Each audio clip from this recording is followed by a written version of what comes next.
Hello divine souls. अब मेरा question ये है कि आपने अपनी अपनी जर्नी में डीएफ डीएम ने अपने कार्मिक अकाउंट कितने खाली कर लिए हैं, आप कहाँ तक पहुँचे हो, यूनिवर्स से कहाँ तक कनेक्ट हुए हो। हे मेरी राधा कृष्ण, हे मेरी शिव शक्ति, मुझे सही गाइडेंस देना ताकि मेरे व्यूअर्स को पता चल सके कि उनकी लाइफ में कैसी उन्होंने प्रोग्रेस की है, परमात्मा से कितना जुड़ चुके हैं, उनके डीएम कितना जुड़ चुके हैं, क्योंकि ये जानकारी दोनों के लिए बहुत ज़रूरी है। तो सबसे मैं डीएम के कार्ड लूँगी सबसे पहले।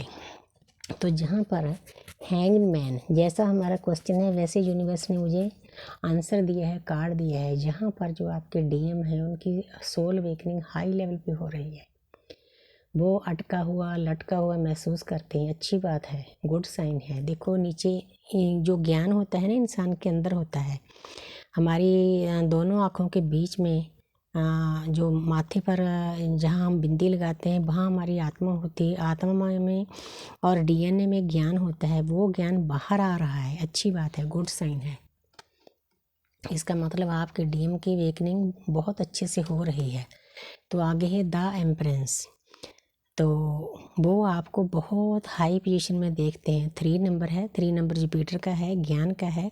कहीं ना कहीं से यूनिवर्स उनको ज्ञान दे रही है कि आपकी एक डीएफ है, वो अपने ऊपर बहुत अच्छे से वर्क कर रही है। तो उन्होंने अच्छा क्राउन हासिल कर लिया है। ये ज्ञान की छड़ी है, ये भी सिंपल ज्ञान का है। तो ये बातें उनको प्रेरित करती है कि मेरी डीएफ आगे निकल चुकी है, मैंने भी उसके पीछे जाना है। इसीलिए ये कार्ड बीच में आया है। जुपिटर का आया है, गुरु का आया है, बृहस्पति देवता का आया है। अब कहीं ना कहीं से यूनिवर्स के अपने अपने तरीके होते हैं। आपके डीएम को बहुत ज्ञान मिल रहा है। आगे है 10 ऑफ कप्स। तो जहाँ पर उनको पता है कि जो मैं कंप्लीट फील करता हूँ मैं अपनी दूरी आत्मा के साथ ही कर सकता हूँ। दूसरी जो मेरे आत्मा का आधा पार्ट है उनकी सारी खुशियाँ आप ही के साथ है। वो आपके साथ फैमिली चाहते हैं, बच्चे चाहते हैं। मतलब इसका मतलब है सबकी शादी नहीं होगी, खुशियाँ बांटना चाहते हैं। अच्छी बात है। हो सकता है नए साल के ऊपर भी आपके साथ सेलिब्रेशन करें, आपको कोई गिफ्ट दें, क्योंकि उनसे भी अब रहा नहीं आता आपके बिना। उनको मालूम है कि उनको बहाना चाहिए आपके पास आने के लिए। तो मुझे लगता है कि कई डीएम जो अपने आप को अवेकन कर चुके हैं वो नए साल पर आपको गिफ्ट भी देंगे, आपके पास भी आएंगे। अगर ईगो ख़त्म हो गई तो माफ़ी भी मांगेंगे।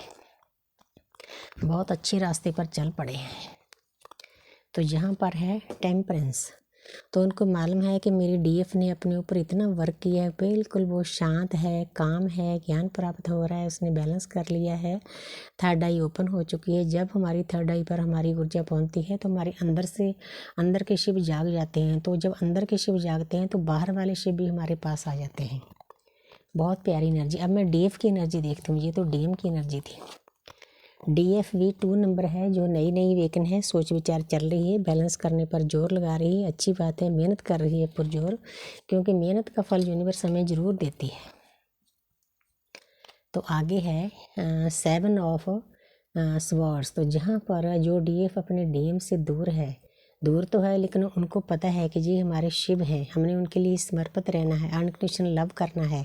वो दूर होने के बावजूद भी अपने डीएम के पीछे मुड़ देख रही है, क्योंकि उनकी यादें हमेशा उनके साथ होती है। पहले डीएम के लिए ये कार्ड आया था, अब डीएफ के लिए है। डीएफ तो धोखा देती नहीं, डीएम धोखा देती है, इसलिए मैं धोखे का वर्ड यहाँ पर नहीं चूज़ करूँगी। तो 7 नंबर है, 7 नंबर केतु का है। उनको पूरा ज्ञान प्राप्त हो चुका है डीएफ को कि हमने दोनों ने इकट्ठे चलना है, इकट्ठे हमने ज्ञान की बातें करनी है, तभी यूनिवर्स हमें इकट्ठा रहने देगी।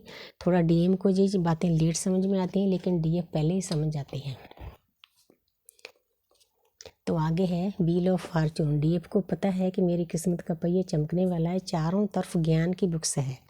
तो किस्मत हमारी सही ढंग से तभी चमकती है जब हम ज्ञान प्राप्त करते हैं। ज्ञान प्राप्त करने के बाद हम कोई भी गलती नहीं करते, हमारा रास्ता बिल्कुल सही हो जाता है।